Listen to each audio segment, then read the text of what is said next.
Listen, we talking about practice. Not a game, not a game. If you're looking for the best basketball talk in the universe, you just found it. This is Deep Hoops, where fans are the host. Tim Brayboy, Troy Ramel Royal, and me, your point guard, Jehudi. We're talking basketball, all basketball, and nothing but basketball. So sit back and enjoy the best basketball talk in the podcast universe. This is Deep Hoops.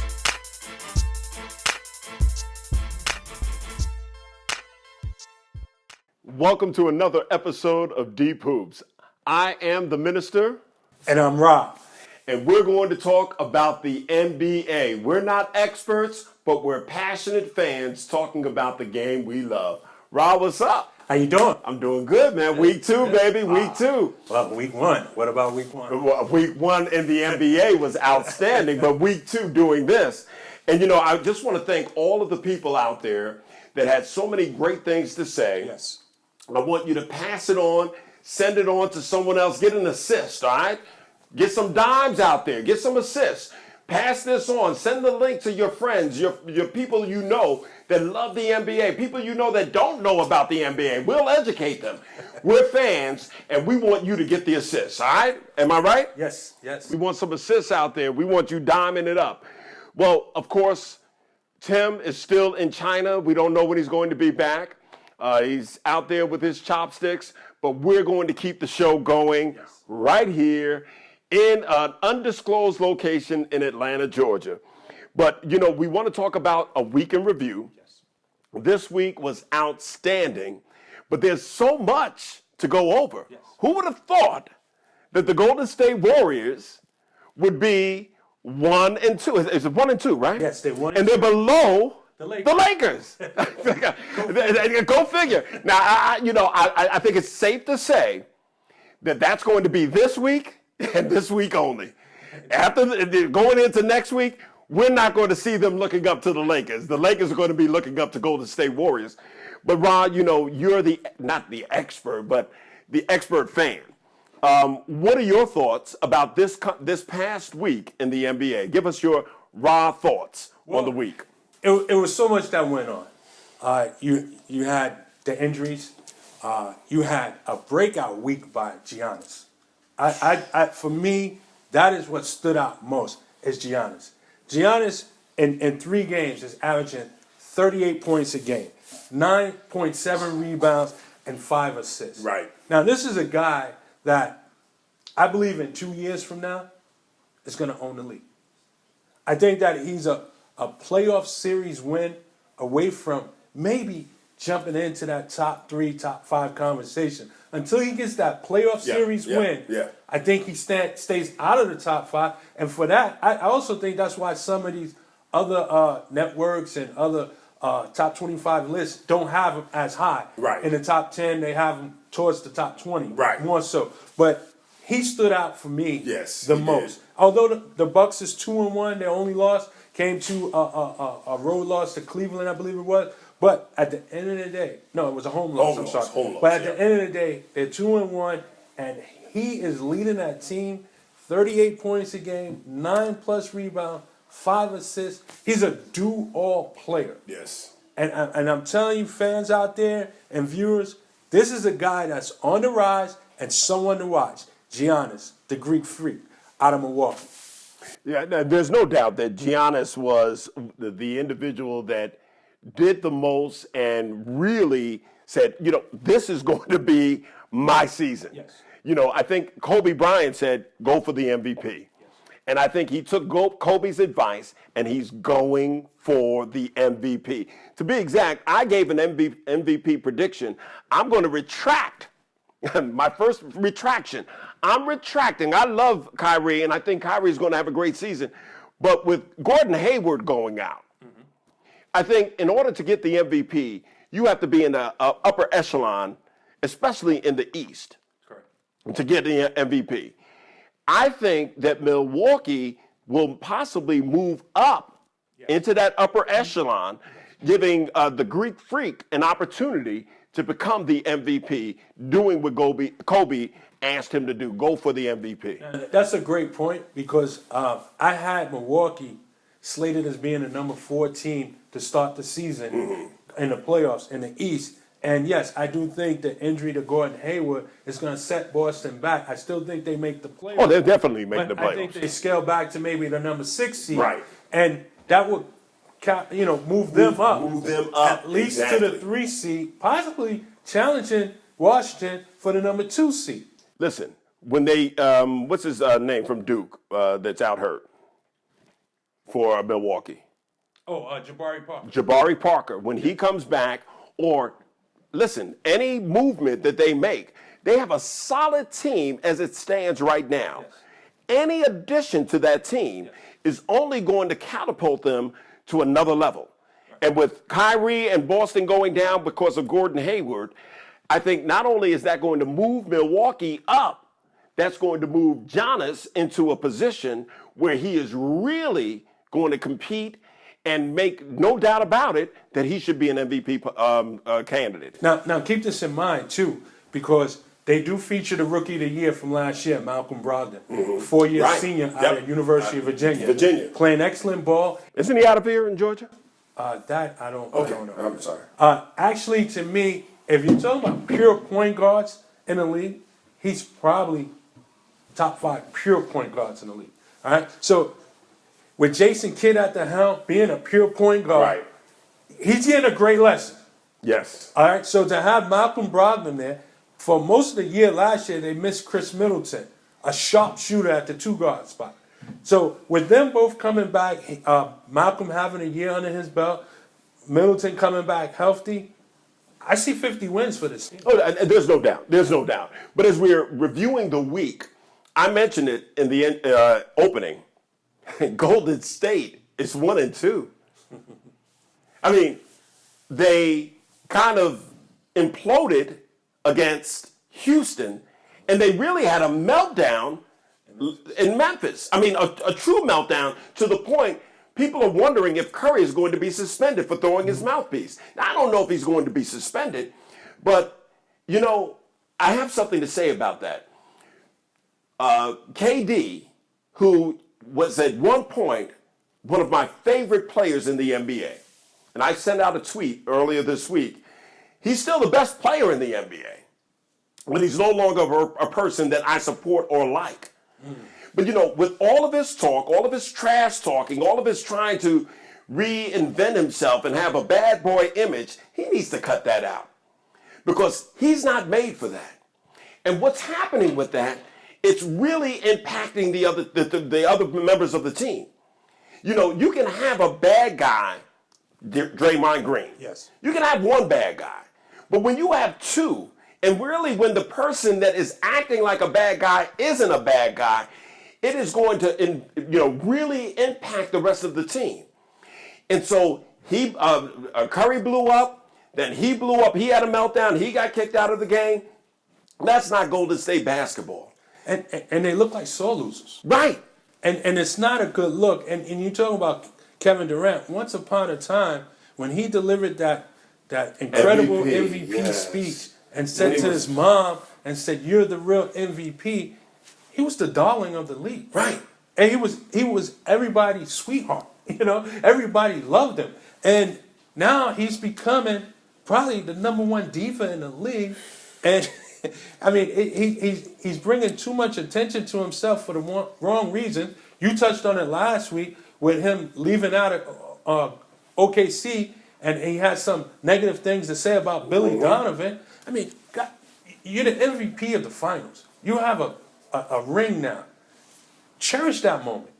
I mean, listen, Golden State is 1-2, not so much because of what they didn't do on the court or what's happening on the court, but they're 1-2 because they're not being prepared that they got a target on their back, and no matter who they play, Every game, you're going every to single get the game. opposing teams A game, and especially on the road. On the road. Because if they played us and our family reunion, I'm coming after him. It's going to be jam-packed, and they're going to get out A game. I mean, my A game is a Z game, but I'm going to give it to him. But you still going to give it. Exactly. And that they got to realize is that when they go on the road, that house is going to be packed because they're there. And no team is going to want to be showed up by their fans coming out supporting the other team. I've been in this arena here at Phillips Arena. Yep. Phillips Arena, watching the Lakers, Kobe Bryant and the Lakers come to Atlanta, and they sell T-shirts of Kobe Bryant inside the arena. The Hawk players, they despise that. They despise the fact that people was cheering for the Lakers. And there are more fans in the stadium for the visitor than there are for the home team. So, yeah, of course they're going to come after you. Golden State's got to be aware that no matter who they're playing, and especially on the road, they're going to get the opposing team's A game. But, it comes back to what we talk about often, that mental toughness. And I'm not sure that Durant, I don't want to be a Durant basher, okay? And it seems like in the first two shows, I'm bashing Durant. But I have a problem with an individual, and I'm going to talk about it in my closing comments, but I have a problem with an individual that is so concerned with what people are saying about him. And I said that last week. And that shows some level of weakness. And I'm telling you something, come playoff time, teams are going to use that against them. They're going to use that against Draymond Green. It's one thing to have one person and maybe one of the most important people on your team having that, type of attitude in Draymond. But when your main guy, your scorer, the person that you really rely on to put buckets in is showing signs of being a mental midget and you can get up under his skin, that's something that I know teams of the 80s, 90s, and 2000s would use. And if the teams today, Chris Paul will definitely use that if Houston gets an opportunity. He's lucky Rodman is not around. Oh, come on, Rodman. Man. He's lucky Rodman is not around. Oh, man. He would get up under his skin, Draymond's skin, Curry's skin, Kerr's skin. He would be up under everybody's skin. And I'm going to tell you, for what you said about him, if there is a fourth straight matchup in the finals of Cleveland versus Golden State, I like Cleveland's chances better this time around because of Jay Crowder. I think that Jay Crowder in crunch time in the fourth quarter can be somewhat of that player you described that can get into his head and make it a little bit difficult. Get up under it. I mean, get up under his skin, but even defensively, get up under.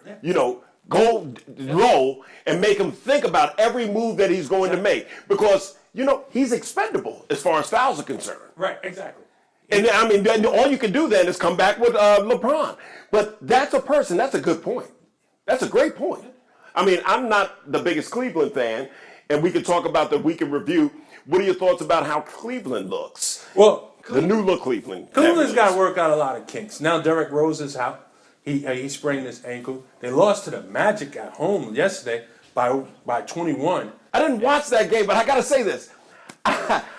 I saw the score, and I was watching other games, and I just said, they'll come back. I know they'll come back. Exactly. And then when I saw that they lost, I said, well, LeBron must not have played. His ankle must have been tweaked. And then I went to the box score, and I saw that LeBron played. Yeah. Now I got to watch that. I got to go back and watch that game. I mean, and maybe, because Orlando has 2 victories now, one over Miami and one over Cleveland. Maybe Orlando is a team that could be a sleeper team. I don't know. But how does Cleveland lose to Orlando? I don't know how they lose. And only thing I can think of is a similar reason as with Golden State. They got a bullseye on their chest. Everyone's going to bring their A game. They're still working out the kinks. I said it in our last week's show. I don't think Tyronn Lue is the guy for the job. I think you need someone there that's more seasoned. You got a bunch of egos. You already got disruptions and distractions. J.R. Smith, he doesn't want to come off the bench. Tristan Thompson, he's coming off the bench. These are 2 guys that led your team in the starting 5, 1 to a championship and 3 trips to the finals, and now you're breaking that up. And you just got too many stars over there. I remember a famous quote that, it's not famous, but I remember a quote that the Denver uh, George Carl. He said it once before about the Lakers before Phil Jackson got there, when Shaq and Kobe was there. Less is more. I think Cleveland has too much. I thought BC made that up, my brother. Oh no, okay. Less is more. Okay. Less is more. Okay. They have too much over there, Julie. They really do. And if you're going to keep that assembled the way it is, you got to have a veteran coach. Going off script for a second, we didn't talk about this at the production meeting, but you talk about a new coach. Who would you get? Who would you? I mean, right now, looking through the landscape of coaches that are out there, who would you get that could do something to herd those cats and make them a better team?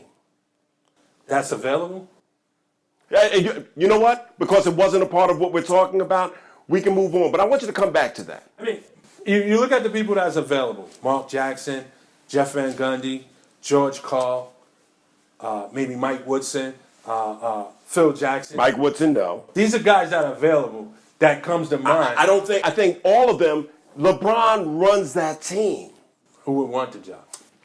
And I mean, I think everybody would want that job because you know what? If you can get LeBron to somewhat buy in, you know that you're going to go to the finals. I mean, you're going to the finals whether you get him to buy in or not. Right. But I think if you're talking about a coach is supposed to run the team and be in charge of the team. Tyronn Lue, we can give him a hard way to go, but who's going to run that team? Other than LeBron. LeBron runs that team. He does. So I don't want to call it a coaching situation when the coach is not being able to coach. No. You know, we can put anyone in there, name the coach. I don't think that they're going to be able to do any more than what Tyronn Lue is able to do because LeBron is running the show. Because I actually thought David Blatt did a very good job. I don't think he should have lost his job. Case in point. I really don't think. But let's move on. What other observations do you have in this past week? I mean, we're going to talk about injuries, but injuries have been something. I mean, the Gordon Hayward going out. Let's, as opposed to talking about the injury and how we're going to tackle it in a few minutes. What do you think what type of impact will that have for the Boston Celtics? Huge. I think it's Do you think they were a contender? I mean, a true finals contender before the injury? Yes. You did, okay. Yes. I thought that they had the second best chance to go to the finals in the Eastern Conference. Mm-hmm. I really did. But this injury now, it takes away from a reliable scorer, a reliable shooter, but more importantly, what it has done now is increased the roles of Jaylen Brown and Jason Tatum. And what's happening is Tatum is not going to be allowed to be a rookie because he's going to be asked to do more now. Mm-hmm. And then Jaylen Brown now, he may have to be the third option, if not the second option. Mm-hmm. Now, I like both of them. I like them both. And I think they are both phenomenal talent, but they cannot come along slowly. Right. They're thrown into the deep waters. Yeah. Without a life jacket. Without a life jacket. Swim, baby, swim. Yeah. Exactly. And here's the one beauty of it all. Boston does have maybe a top 5 coach in the game, if not top 3. If not top 3, if not top 1. I mean, you know, everybody's giving it to Popovich. You know, I think each year you have to earn it in that year. Right. And I don't know that what Popovich did last season warrants him necessarily being number 1. But I know we're going to get a lot of people coming after me on that one. But hey, that's how I feel. But I think Brad Stevens, he's one of the best coaches in the NBA. Oh, yeah. And I have a topic that we'll talk about later that I want to deal with on the coaches. But so we dealt with the injury, that impact this week of injuries. Let's move it to something that you brought up. And I don't necessarily agree with it, but you have a point that you want to make on it. So let me pose the question. Do you feel that the season starting about 2 weeks early has any impact on the injuries that we're seeing early in the season? I'm going to say yes and no. And the reason why I'm going to say yes and no It's simply, no, I don't think that starting the season is the reason why Kyrie threw an alley-oop to Gordon Hayward. Right. All right? But when I would say yes, in a sense, when you have a rookie and Dennis Smith Jr.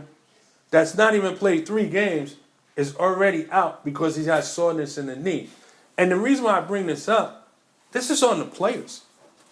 You know, when we was watching basketball in the 80s and the 90s and maybe even the 70s, these guys didn't play basketball in the off season.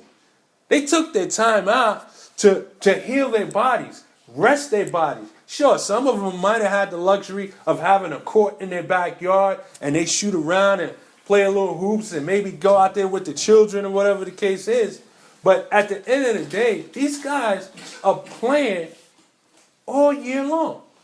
Whether it's summer league, summer pickup, some of them have their own leagues. So what's happening is that you know the season is starting early. You requested somewhat because you wanted to eliminate back-to-backs. But now it's on the players to come into camp rested. But, you know, we talked about this when we were doing strictly the audio podcast. And I just made a note. You talked about Dennis Smith. We know about Gordon Hayward.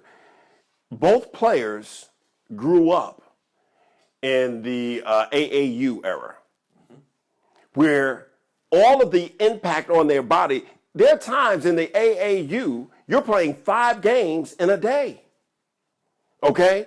So I'm not going to necessarily say that because the season started early that their impact or it's, affected their injuries.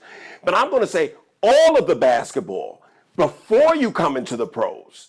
And I think something has to be done, and that's another show. Something has to be done on the AAU level where we're not ruining our kids' bodies before they're mature enough to go into the NBA. So it's impacting the injuries that we see in the NBA after they come to the NBA.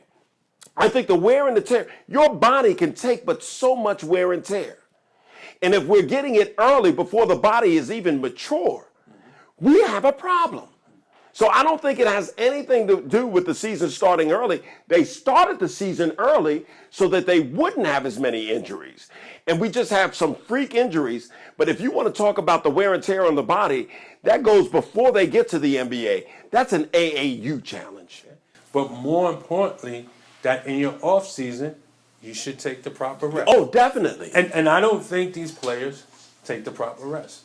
I think that the Olympics, the summer games, like I mentioned, summer league basketball, where some of them have, you got the Drew League, Jamal Crawford has a summer league up in Seattle. I mean, these guys are not taking the time out to rest their bodies. And that, with the season starting earlier, you got to keep that in. Right. We can look at it. I don't think, once again, the injuries that we've seen so far, I don't think the season starting early has any impact on it. However, I think the wear and tear on the body is another subject, and that's a subject that should be talked about before they get into the pro level, at the AAU level, and the way that they're wearing these kids' bodies out so early on. I'm not surprised that Dennis Smith has a challenge. I'm not surprised at any injuries to some of these younger cats coming into the NBA early because their body has got so much wear and tear. They've got several seasons, NBA seasons on their body just in AAU play where there's no break. Yeah. So, now, we talked about something last week and we kind of skated through it. But if there was one topic that got more response than any other topic, it was the one that we kind of just mentioned in passing. And I really want to chop it up on this theory of buddy ball or what do you call it, super teams. Do you think that buddy ball and super teams are hurting the NBA? Yes. So we don't need to say anything else. Plain and simple. First of all, the buddy ball, to me, it stems back to the 92 Olympic team, the Dream Team. Mm-hmm. All right? Once the Dream Team was assembled of NBA players, everyone has tried to match that team. And in doing so, they start playing together. And then playing together, you build friendships. And playing together, you go out, you hang out, you have respect. I give you an idea. The first game of the season, Boston plays Cleveland. Kyrie goes home. All right? The game is over. He gets a hug from LeBron. They pat each other on the head. But before he can get to his bench or locker room, he goes through each and every Cleveland player with the handshakes. As if he's still there. Tell me, in the 80s, would that have occurred? No. No. The buddy ball has taken away rivalries. I watched the game the other night. New Orleans playing Golden State. For about a 3-4 minute stretch, Draymond Green and DeMarcus Cousins is going at it. Pushing, shoving, technical fouls. DeMarcus Cousins had to be subbed so he don't lose his temper. It goes on for a little bit. A quarter later, Draymond Green knocks DeMarcus Cousins to the ground. What does he do? He helps him up.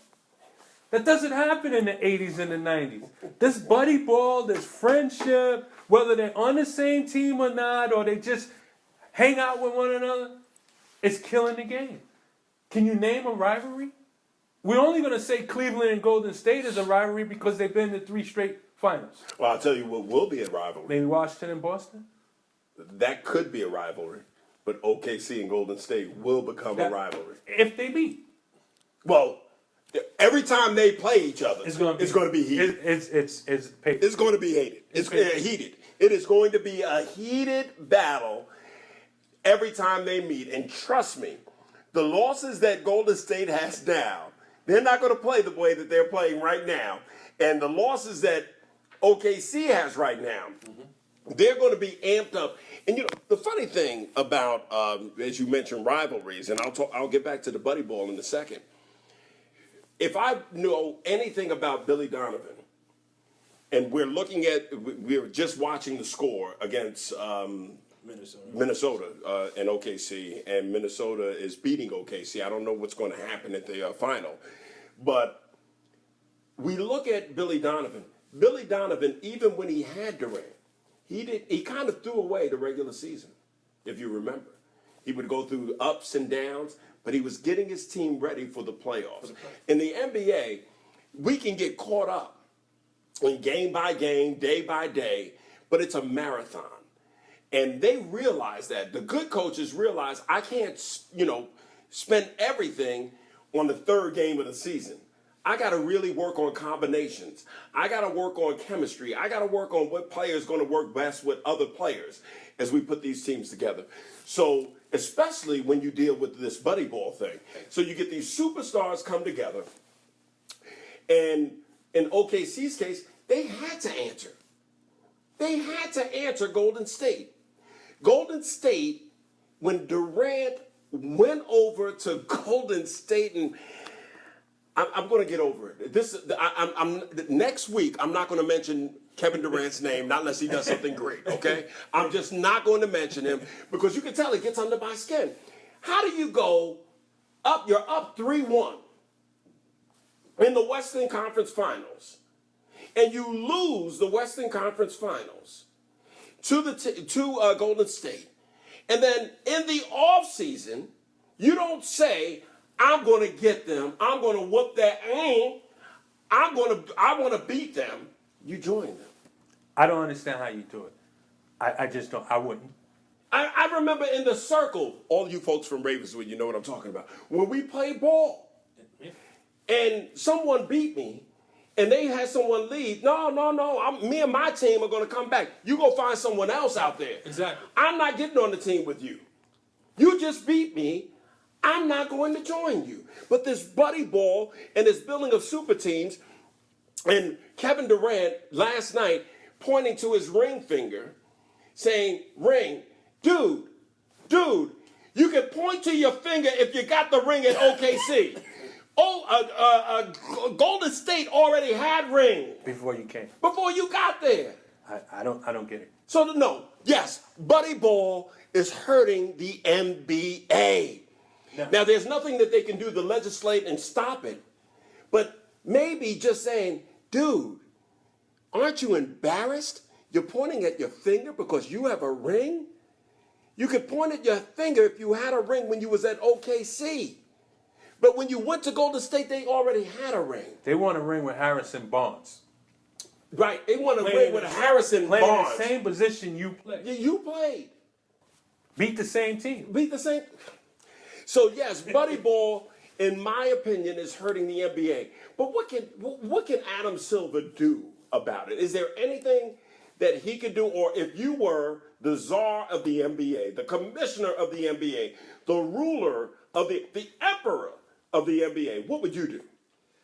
If your word meant everything, it was the law, what would you do? It's sad because there's really nothing you can do. You know, I respect Boston. I respect OKC. When Boston put their big three together with Kevin Garnett, Ray Allen, and Paul Pierce, they made 2 trades. Right. All right? I look at OKC. They got Paul George. They acquired Carmelo, both through trades. Mm-hmm. The problem is when you have a situation like LeBron, who teams up with Chris Bosh and goes to play in Miami as free agents. The problem is when you have a Kevin Durant that goes to a championship team as a free agent. Now, no knock on the teams that are acquiring these players or signing them, but how do you stop that? I don't know if you can stop it. Right now, the way it's set up, rookies, if you draft a rookie, pretty much they're going to be on your team for the first 7 years of their career because of the ability to pay them more than any other team, the ability to match a salary when they go and test the free agency. So after 7 years, can you say you can't leave that team? Or can you say you can't go to this team? I don't know how you can stop it. You know, you can't legislate it. You can't stop it that way. But what we can do as fans is beg the players and say to the players, we want competition. We want competitive basketball. We want rivalries again. We want you going up against the best, playing against the best, and winning. Then we will say you can point at your finger. Other than that, you're getting a ring because, but once again, we talked about AAU earlier. It's the AAU of the NBA. They put together these super teams in the AAU, and they go across the country, and they beat people, and they pat themselves on the back for winning, though they put together super teams at under 12, under 15, under 18. At the NBA level, come on. You should be worth what you're worth. And you should be playing to the level of the competition. And that should drive you. One of the people that responded, Charles Moss, thank you for responding, Charles, and being a fan of Deep Hoops. But Charles Moss said, and I don't want to be the get off my lawn kind of guy, but would Magic have joined Larry Bird? No. Would Isaiah or Michael have joined Isaiah? No. He wanted to beat Isaiah. Yes. And when I see this happening, we have to really plead with the players and say, compete. Compete. Take your best and go up against the best. And when you win, you've won something. You've won the opportunity to point at your finger. Other than that, you haven't done anything, in my opinion. And I want to take it just a step further. And you may need to walk with me on this. You know, when you think about AAU and also social media, you said AAU travels around the country. So these guys are playing one another at 12, 13, 14, 15 years old, exchanging social media information, staying in touch, posting highlights, sharing video coverage. And here's the other thing. They don't stay in school long enough to develop a rivalry in school to bring to the pros. Hakeem Patrick Ewing had a rivalry in school. that went to the pro. Magic, Bird had a rivalry that led from school that went into the pros. To the pros. But these guys don't even go to school. Well, now they have to go for one year. But LeBron, Kobe, none of them went to school, so that rivalry doesn't even get a chance to grow or start. These guys are friends before entering the league. Some are even best friends before entering the league. And yes, I do think buddy ball, more so than super teams, is killing the league. It's killing the league. Because, well, I mean, buddy ball, super teams come from the buddy ball. Well, I mentioned here, Golden State is a super team, but they actually did it through the draft. They did it through the draft. They added Kevin Durant, but I think they could have still won championships with Harrison Barnes and Andrew Bogut. And the championships would have been respected, at least from me. Now, my brother Keith is a Golden State fan, and he doesn't care if they bring Dr. J, Jordan, Isaiah Thomas back, and they, beat up on people. Me, I can't accept that, man. Philly has a chance to be a super team. But built organically. But built through the draft. Built organically. And I'll tell you another team. Boston, they acquired Kyrie. They acquired Gordon Hayward. But neither one of them, well, Kyrie, in my opinion, is a superstar. Gordon Hayward hasn't reached that superstar level. But they also drafted Tatum. They drafted Brown. And Smart. And they're building a super team organically. And so when people say, well, the Boston was a super team, or Philly was a super team, or the Lakers were a super team, they built it organically. Yeah. And that's all I'm saying. Build it organically. Don't get with your buddy when you're hanging out drinking Ciroc and say, yo, man, you know how many championships we can win if we play together? Yo, I don't want to play with you. I want to bust your ass. The Showtime Lakers' biggest acquisition that wasn't through draft, you probably don't even know who it is. Michael Thompson? Well, Kareem was there before Magic. Right. But Bob McAdoo. Wow. Because, look, think about it. Kareem was already there. Right. Magic was drafted. Worthy was drafted. Byron Scott was drafted. I mean, A.C. Green was drafted. Kurt Rambis, was he drafted? I don't even know where he came from, but he doesn't matter. He doesn't, because no one would consider him a superstar. Bob McAdoo came over as a free agent, extended his career, was coming off the bench, won championships. Probably the biggest. I mean, we can look at all the teams, and we can really say that for the most part, they were built organically. And I can't complain about a team that's built organically. And I'm not going to complain, but I am going to say you can't count it as a true victory, in my opinion. There's got to be an asterisk next to it. If sitting in your buddy's mansion, y'all drinking Ciroc, and y'all talking, Puffy, you need to go ahead and sponsor this, but I said Ciroc twice. Drinking Ciroc 3 times. Drinking Ciroc, and then making it like, let's get together. And then let's call so-and-so over there. And then he's about to be a free agent, and we can all come together, and we can win some titles. Man, get out of here, man. Miss me with that. Come on. So anyway, let's get to our closing comments. Sure. Ron?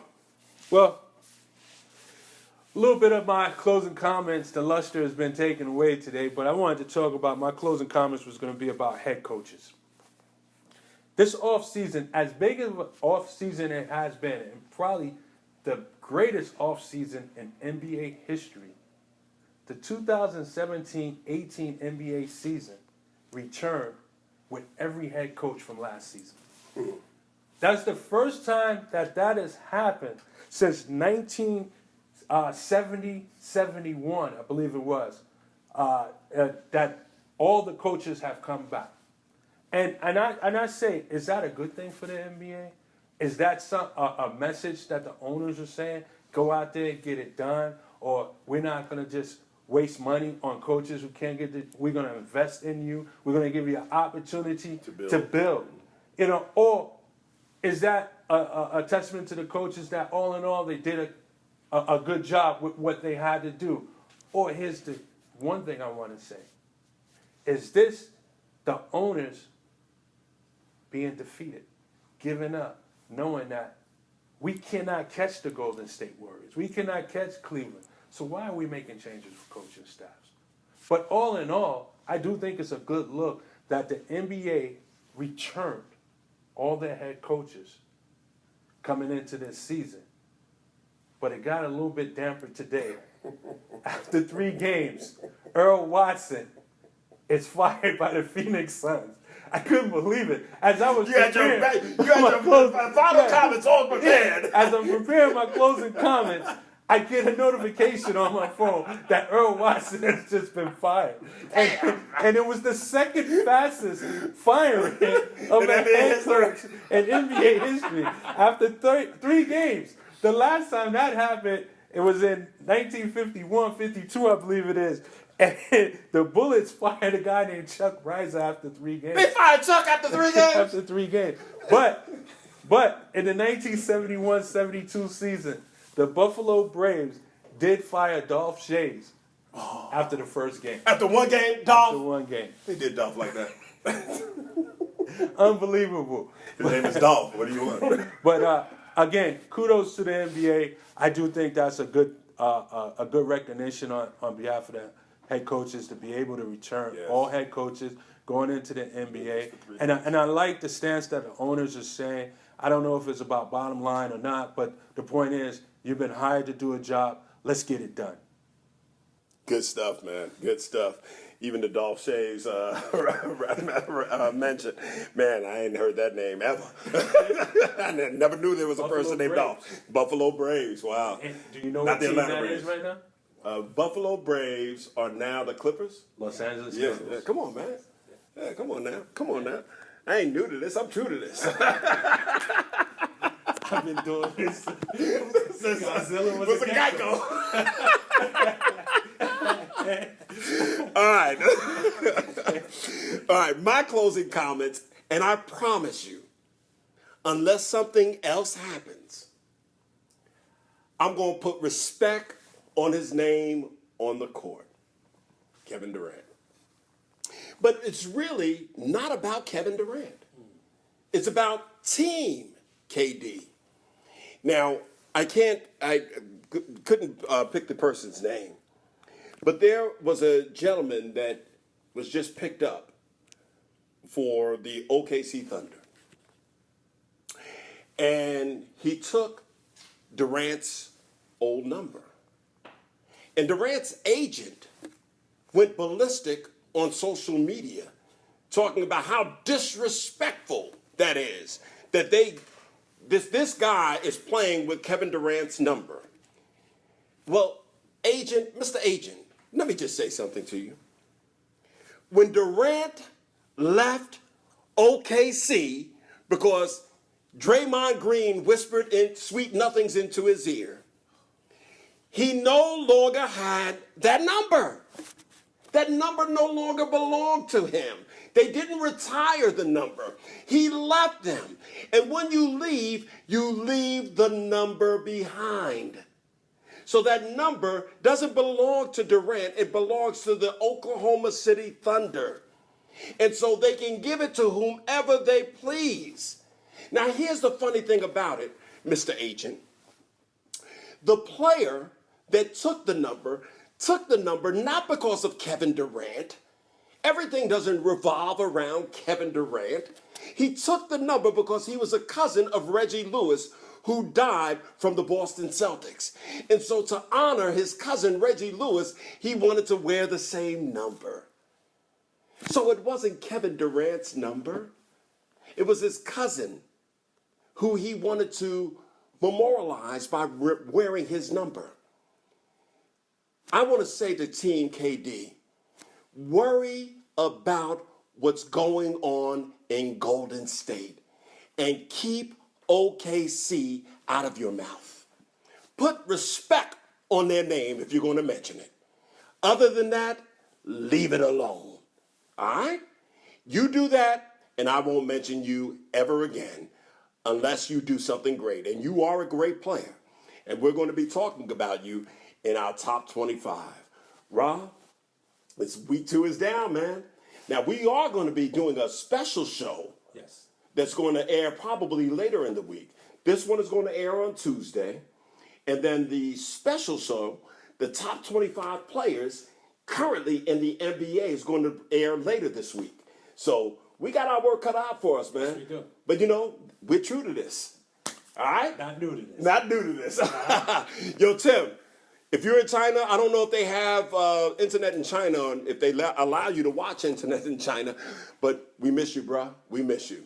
To all of you out there that watched the first episode, that's going to watch this episode, I said it early on, please share the link. Let people know about NewFlavorTV, NewFlavor.tv, and let them know about Deep Hoops. We love what we do here, and we're not experts, but we're passionate fans talking about the game we love, the NBA. Peace, and we'll see you next week. And before we go, when you go to YouTube and you type in Deep Hoop, make sure you subscribe, Yes. hit the notification bell so that Yes. every time we post something, you'll be able to get it right away or be notified right away. We appreciate you. We love you. Thank you for tuning in. Peace and blessings. Good night.